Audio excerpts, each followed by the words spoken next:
This is CrossblogxTV. Don't forget to subscribe, like and share.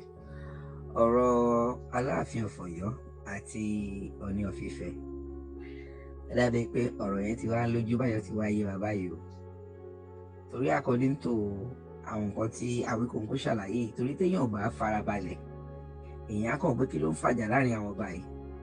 Ó dàgbé arákùnrin kan Dọ̀tun Sànúsí tí Ooni of Ife fún ní oyè àgbákin ilẹ̀ Yorùbá. Wọ́n ní kò ń ṣe ọ̀rọ̀ oyè yẹn gangan o.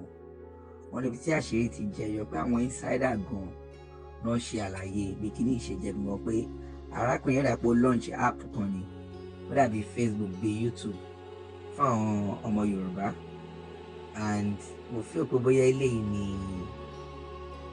Ọ̀ní ní káwọn appreciate láti fún máa ní oyè yìí, máa ń Sànúsí wọ́n fún ní oyè yìí. Ṣùgbọ́n ó dákẹ́lẹ́ ló fa okùnfà lẹ́tà tí Aláàfin kọ sí Ooni of Ife pé àwọn fún ní 48 hours kò ní right láti fi hàn kan joyè. Ọ̀ní ò ní right, Aláàfin ló ní right according to gbogbo nǹkan tó ṣàǹsọ yìí. Awikonko ní láti inú inside náà ti ní bí ọ̀rọ̀ ṣe jẹ́ kọ́ nìyẹn ọ̀rọ̀ tí ọ̀rọ̀ yìí bá dájálẹ̀ láàrin àwọn ọba Yorùbá méjì, àdéhùn la fẹ́ gba ilẹ̀ Yorùbá. Báà láyé fẹ́ ṣe, àwọn kan ń jà lórí Yorùbá nation, àwọn kan ní Odùduwà nation ní èwo ní káwá múnú méjèèjì báyìí. Tí àwọn ọba kan bá kọjú ìjà síra wọn, kí ni káràlú wa máa ṣe? Ó mọ̀ wá lágbára báyìí. Ẹ jọ̀ọ́ ẹ jẹ́ á gbọ́ ẹ̀kúnrẹ́rẹ́ àlàyé lẹ́nu Awikonko, because bí àwọn èèyàn ṣe ń rò pé kí ló lè fà á tí àwọn ọba young ọba méjì máa kọjú ìjà síra wọn gbogbo ìgbà. Ẹ̀yin ló yẹ kẹ́ wà ní close range kẹjọ wọn bára yín sọ̀rọ̀, but ó dàbí pé bóyá wọn ní àwọn kan ló ń ti àwọn kan látẹ̀yìn, àwọn kan ló ń ti àwọn kan láti wájú, àtẹ̀ntàn ti wà láti wájú, àtẹ̀ntàn ti látẹ̀yìn. Ẹ jọ̀ọ́ ẹ jẹ́ á gbọ́ ẹ̀kúnrẹ́rẹ́ àlàyé lẹ́nu Awikonko, because eléyìí ti kọjá bẹ́ẹ̀ báyìí. Ọ̀bẹ nìkan kan fa nǹkan kan, kábíyèsí Ọ̀ní ọ̀bẹ nìkan kan dùn nǹkan kan. Ìgbà tọ́rọ̀ yìí bẹ̀rẹ̀, tẹ́ bá rántí ń jò ní ìta bèrè lọ́wọ́ ọba Ọ̀wọ́ Adé, wọ́n ní nínú ìlú táwọn fẹ́ dé Ilé Ifẹ̀ wà ń bẹ̀, ṣùgbọ́n láti oṣù náà wọn ò tí ì láǹfààní àti dé Ilé Ifẹ̀. Láti oṣù kẹrin oṣù kẹjọ la wà yìí. Mo nígbàgbọ́ pé bí èèyàn bá ń ṣènáwó tá a kẹ́rù kérò lọ láti lọ bá ẹni yẹn dáwọ́ ìdùnnú, tá a bá a ṣayẹyẹ, tá a ṣe ní àrínimọ́ni làkínimọ́ni, mo nígbàgbọ́ pé bó ń tọ́wọ́ bá ti pè wá ńjọ́ kejì tí ò pè wá láàrin ọ̀sẹ̀ kan lẹ́yìn ìnáwó, àwa gan ti mọ́kàn kú ń bẹ̀ torí pé a ti ń ṣe oríṣiríṣi nǹkan. Mo wá ní àwa gangan la fa àrífín tí Ọ̀ní ń rí yìí, àwa la fa fún wọn. Kò yọ mí sílẹ̀ o, including myself, because mo wà nínú àwọn tí wọ́n rò wípé bí Aláàfin àti Ọ̀ní bá ti ṣe papọ̀ ńlá tó rọ́nà lọ nílẹ̀ Káàárọ̀ Oòjíire, láì mọ̀ wípé ẹlẹ́dẹ̀ àtọmọ ẹ̀ ti tẹ́rẹ́ ṣe, àti pàápàá àwa là ń tanná wẹ́bí. Àwọn èèyàn ò rí wa, wọn ò kà wá kún ara wọn, because káná kà wá kára wọn ni wọn ò ní sọ wípé àwa kì í ṣe Yorùbá, wípé òótù làwa. Bí àwọn kan ní Yorùbá, àti pàápàá gbogbo oyè tán bá fẹ́ jẹ ńlẹ̀ Yorùbá, Ọ̀ní ò lẹ́tọ̀ọ́ láti fìyàn jẹ oyè kí wọ́n wá sọ pé kinní kan of Yorubaland. Bí ẹ bá ti sọ bẹ́ẹ̀, ẹ ti ṣẹ̀ sófin Ọ̀yọ́, ẹ ti ṣẹ̀ sófin Aláàfin, ẹ ti tàbùkù bá Aláàfin, ẹ ti gba iye àtàpọ́nlé kò lára Aláàfin, ẹ jẹ́ k'Aláàfin ó níyì mọ́, ẹ jẹ́ káwọn èèyàn ka Aláàfin kún mọ́. Well, ọ̀rọ̀ tó ṣẹlẹ̀ nílàjì mo ti sọ nípa ẹ̀ lọ́sàn-án, nǹkan ni mo tún fẹ́ sọ. Òun náà ni mo fẹ́ sọ, ṣùgbọ́n mi ní padà sí nǹkan tí mo ti sọ tẹ́lẹ̀tẹ́lẹ̀. Ìyẹn máa jẹ́ àwítúnwí asán, nǹkan míì tuntun ni mo fẹ́ sọ. Àpilẹ̀kọ méjì ní ń bẹ lọ́wọ́ mi tí mo fẹ́ reflect lé lórí fáwọn tí wọ́n bá gbọ́ ètò tí mo ṣe lọ́sàn-án, níbi tí mo ti sọ̀rọ̀ Aláàfin àti Ọ̀ní gangan ní lórí ìṣẹ̀lẹ̀ tó ṣẹlẹ̀ tí mo ti download gbogbo nǹkan tó ṣẹlẹ̀ gangan, because mo sá léèyàn ń bẹ̀, mo léèyàn lẹ́yìn lọ́dọ̀ bàbá wa Ọ̀ní, mo léèyàn lára wọn tó ń tẹ̀lé wọn. wọ́n ṣàlàyé gbogbo nǹkan tó ṣẹlẹ̀ pé àkọ́kọ́ ẹni tí wọ́n fi joyè ló dúpẹ́ lọ́wọ́ kábíyèsí Ọọ̀ni. Àwọn àgbà ní orí adẹ́tù ń pètè àrán, orí adáràn ń pètè ọba. Kò sẹ́ni tí nǹkan rí òwú. Lọ́pọ̀lọpọ̀ ọgbà kò sẹ́ni tí kìí ṣe. Lọ́pọ̀ ọgbà wọ́n bá sọ pé wọ́n fẹ́ fáwọn èèyàn lámì ẹ̀yẹ, wọ́n fẹ́ fún aláwọ̀dù, kálukú náà ni ó mọ̀ fọkàn rò ó. Ní tí mo ṣe lọ́dún yìí náà tó síbẹ̀. Bó bá di oṣù kẹwàá àbí kọkànlá nìsín, wọ́n á ṣe Ballon d'Or. Ńlélẹ̀ tí Messi ti gba 8, tí Ronaldo gba 5. Láwọn ọdún tí wọ́n ń fún kọ̀ọ̀kan nù wọn, kò sẹ́ni tó lè sọ pé ọkàn ń balẹ̀ láàrin wọn pé mi ni wọ́n fún. Kálukú náà ni máa ń rò pó tọ́ sí òun.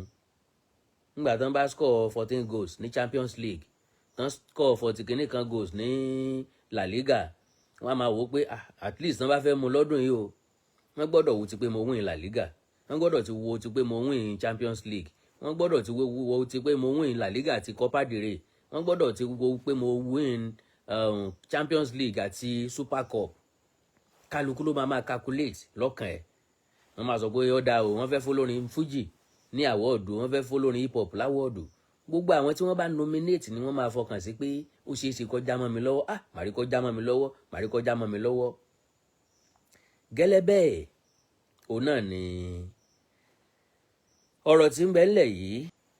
Ìkan nínú àwọn tó ṣe é mú yangàn láwùjọ ni. Kò sí ní tí ẹ̀dá ní tó fi wọ́ọ̀tì oyè kan tí Dọ̀tun Sànúsì ò fi wọ́ọ̀tì ẹ̀. So èmi rò wípé wọ́n ti sọ̀rọ̀ rí pẹ̀lú kábíyèsí Ọọ̀ni nípa oyè Ọ̀kánlọ́mọ Oòduà, kìí sí Ọ̀kánlọ́mọ of Yorubaland. Ọ̀kánlọ́mọ Oòduà wọ́n ti sọ̀rọ̀ nípa ẹ̀ rí. Because níbẹ̀ tí Mr. Dọ̀tun tí kábíyèsí sọ ni pé kí ni tí wọ́n lọ ṣe? Wọ́n lọ unveil social media network àbí social media platform àkọ́kọ́ orú ẹ̀ lórílẹ̀‐èdè Nàìjíríà. Like ẹ mọ̀ pé YouTube wà, Facebook wà, TikTok wà, Snapchat wà. Gẹ́gẹ́ bẹ́ẹ̀ náà ni platform yẹn tí wọ́n pè ní Together, 2GEDA, Together. In fact mo ti download ẹ̀ gan. O ní wọ́n lọ unveil o. Ńbẹ̀ ní kábíyèsí ti wá wò pé ọ̀rọ̀ Ọ̀kánlọ́mọ Oòduà yẹn ó dàbí pé a tún máa gbégbèsè lé lórí. Nǹkan bá débẹ̀ nìyẹn tí Mr. Dọ̀tun làwọn wá lọ sórí platform tiwọn lórí Facebook, ìyẹn Jubril Dọ̀tun Sànúsì, tí wọ́n bá ti delete ẹ̀ kúrò ńbẹ̀. Mo lò lọ́sàn-án, mi rò pé ó nídìí kí n tún padà síbẹ̀ mọ́. Tí n bá fẹ́ padà síbẹ̀ á jẹ́ pé mo máa fast. Àwọn àpilẹ̀kọ tí mo ní á jẹ́ pé mo máa fast lórí ẹ̀ náà, because mi fẹ́ gba time yín púpọ̀ mọ́. Nǹkan tẹ́ni yẹn kọ leléyìí, Jubril Dọ̀tun Sànúsì, I am deeply honoured to announce that I have been officially conferred the title of Ọ̀kánlọ́mọ Oòduà by the Ooni of Ife, Ọba Adéyẹyẹ Ògúnwùsì Ọ̀jájá II.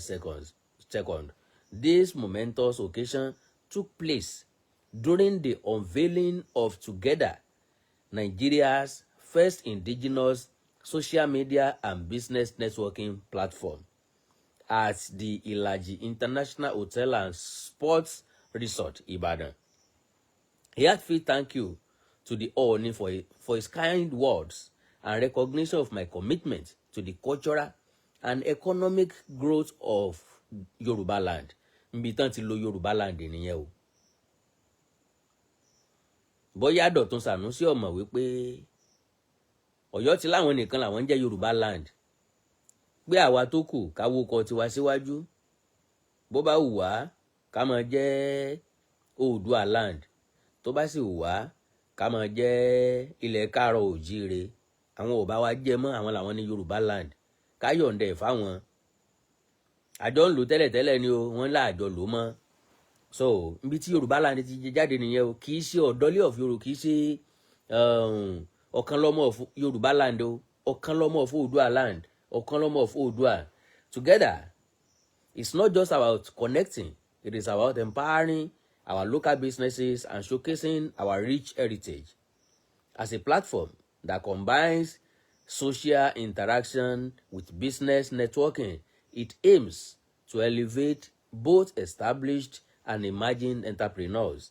I am thrilled to partner with Mr. Emeka Eze on this innovative journey, bringing our unique Nigeria experience to the digital space. Let's embrace this new dawn for our digital. Now, ẹ̀yin èèyàn mi nìbàdàn, mo ti sọ tẹ́lẹ̀ pé ọ̀gbẹ́ni Ìbàdàn yìí, Ààrẹ Òǹpìtàn tilẹ̀ Ìbàdàn, Ààrẹ Òǹpìtàn Ọ̀yọ́, ó wà nínú àwọn tí yóò ti Aláàfin kó síbì kan. Àpilẹ̀kọ tó ń kọ sórí péèjì ẹ̀ ìtàn Yorùbá, ó ní oyè tó bá ní orúkọ ilẹ̀ Yorùbá nínú, Aláàfin ló ní. Oyè tó bá ní ilẹ̀ Ìjẹ̀bú nínú, Àwùjalẹ̀ ló ní. Oyè tó bá ní ilẹ̀ Ìjẹ̀ṣà nínú, Ọwá Òbòkun Àdìmúlà ló ní. Oyè tó bá ní ilẹ̀ Mọ̀bà nínú, Òrè Ọ̀tún ló ní. Oyè tó bá ní ilẹ̀ Ifẹ̀ nínú, Ọ̀ọ̀ni ló ní. Oyè tó bá ní orúkọ ilẹ̀ Àwórì nínú, Ọlọ́fin ló ní. Ìtàn kò rújú, ẹ̀rí ló ní ìtàn, kì í ṣe àlọ́ àti àròsọ. Ìbéèrè tí mò ń béèrè lọ́wọ́ ọ̀rẹ́ mi ni pé, ńgbà tó jẹ́ pé oyè tó bá ní ilé Ifẹ̀ nínú, Ọ̀ọ̀ni ló ní, kí wá lóde tó jẹ́ pé oyè tó bá ní ilẹ̀ Yorùbá nínú, Aláàfin ló ní? Kí ni ìdí tí oyè ilẹ̀ Yorùbá fi tọ́ s'Aláàfin? Ọ̀yọ́ empire náà ni wọ́n sì ń sọ nípa rẹ̀, ni wọ́n sì ń padà sí. Àgbọ̀nrín èsín ni wọ́n sì ń jẹ lọ́bẹ̀. Wọn ò mọ̀ wípé Ọ̀yọ́ empire ti wó. Kò sí Ọ̀yọ́ empire mọ́. Fall of Ọ̀yọ́ empire ńlókù tí à ń discuss. Now, àtẹ̀jáde ìwá jáde, ẹ jẹ́ n sáré kà pápápá kó lè wọ̀ record. Wọ́n pè ní a strong response to the Alaafin's palace warning. Nínú ètò tí mo ṣe lọ́sàn-án, mo sọ gbólóhùn kan ńbẹ̀ ń pé ẹni tó jẹ́ olùrànlọ́wọ́ àti amúgbálẹ́gbẹ̀ẹ́ Aláàfin lórí ètò ìròyìn, ọ̀rọ̀ tó jẹ márààlú àbí lórí ètò ìròyìn, tó bá dòun lọ́kọ kinní yìí, ọpọlọ rẹ̀ ò kún tó, làákàyè rẹ̀ dínkù, ìmọ̀ àtòríyé rẹ̀ ò sí ń bẹ̀. Ká má fọ̀rọ̀ sábẹ́ à ń sọ fúnra wa. Now, the recent publication issued from the Alaafin's palace in the name of Mr. Bode Durojaye is both deeply disappointing and wholly unacceptable.